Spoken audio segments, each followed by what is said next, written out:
को मानते हैं कि पटना से बैदा बुलाई जय हो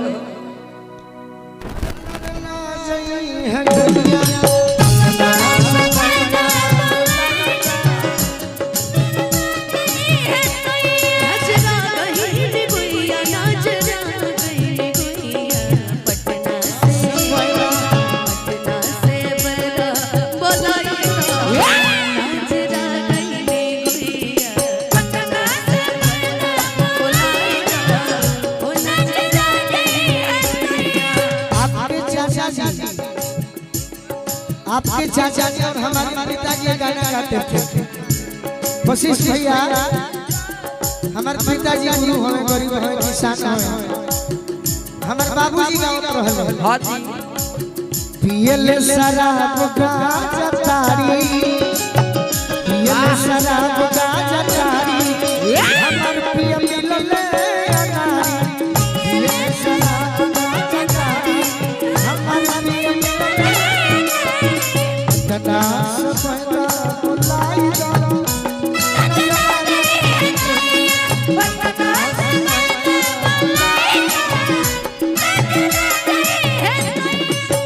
छोटा की ननदिया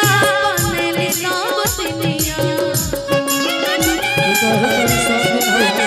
छोटा की बहिनिया बनेली नावतिनिया छोटा की बहिनिया बनेली नावतिनिया अरे ननदो के कबना कदाई दो नजरा गई गुड़िया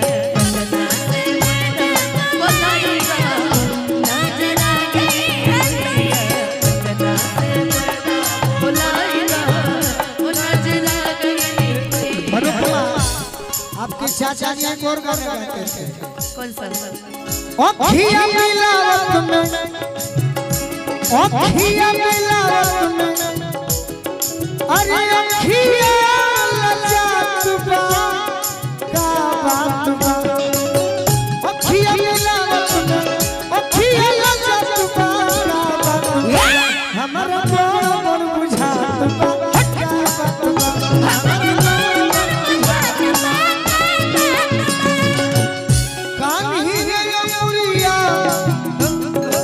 कानिया मुझे बुझलू कानिया मुझे ये है कानिया मुरिया अरे तब ही कटका चुका का बात हमरा बड़ बुझात बा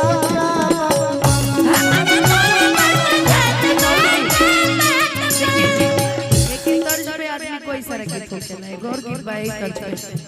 खालू तिरंगा गोरिया हो हार के जा जा के खालू तिरंगा गोरिया हो हार के जा जा बाकी ओई होए कमार के जा जा बाकी ओई होए कमार के जा जा लोगों का से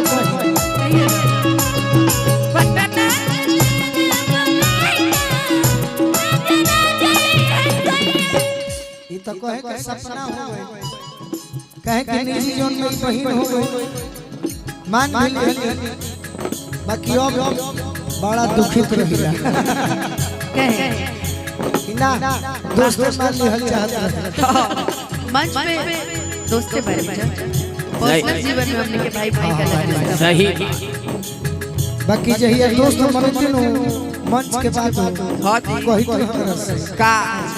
अखिया मिला लयावा गरवा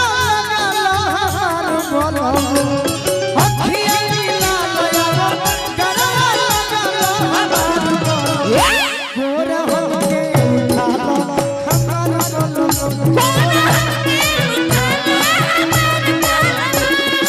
अखिया मिला लयावा अखिया मिला लयावा गरवा कोरा हो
याद आवे उ दिन लोग दीवाना कहे लोग दीवाना कहे उनके समा हमें परवाना कहे उनके समा हमें परवाना कहे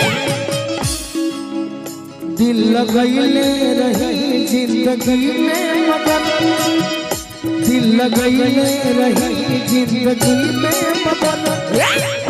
लव के लॉटरी में लुटा गई दिल लगैले रही जिंदगी में मगर लव के लॉटरी में लुटा गई दिल लगैले रही जिंदगी में मगर लव के लॉटरी में लुटा गई तारा से हमारे दोस्त बा अनुपमा के धन्यवाद बाकी बस्ती जिला गोरखपुर में हां जी एगो प्रोग्राम रहे कब आ सोनू भैया हमरा के गीत भेजल इतना अच्छा लिखल हां हां तनी खुशी हट गया है ने वशिष्ठ भैया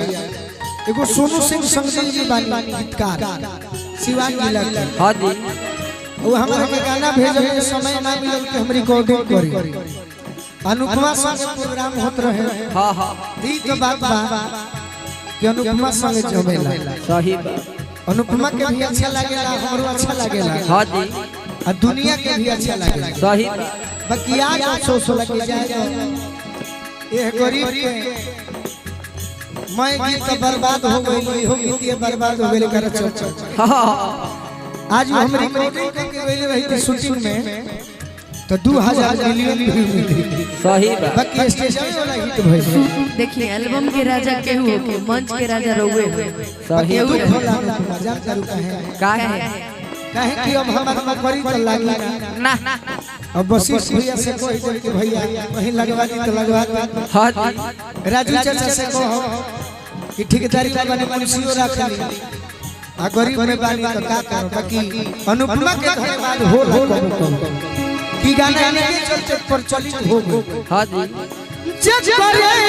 से लव गइलू ओ करे से परेशानी बा जग करे से लव गइलू ओ करे से परेशानी बा ए सजनी करम तहरो लागे खानदानी बा ए सजनी करम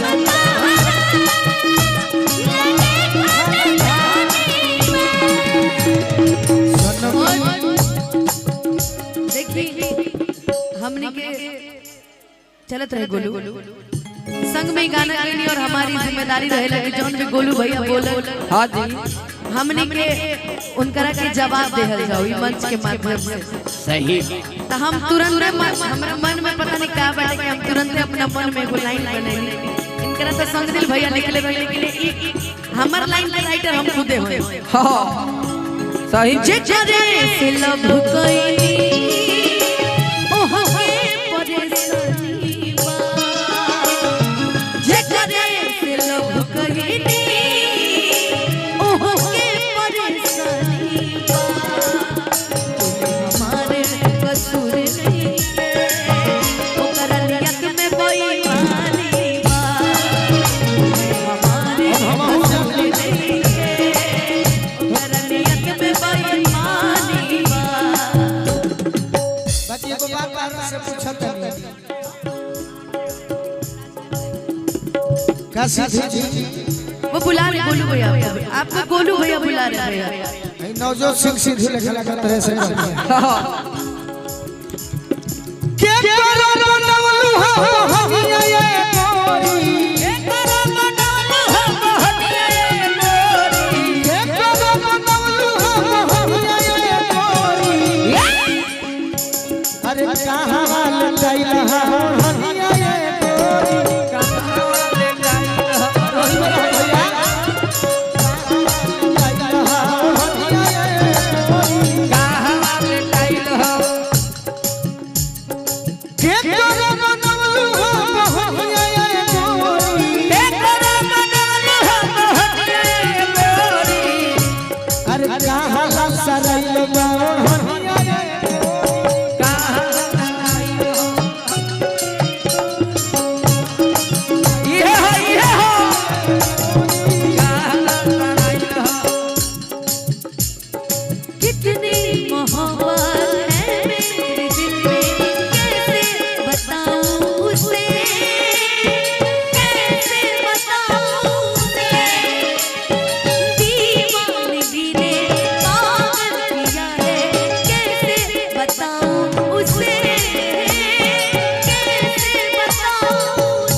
कसूर नहीं खे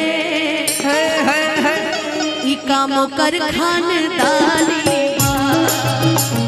हमारी कसूर नहीं खे ओकर नियत में बेईमानी कसूर नहीं है ओकर नियत में बेईमानी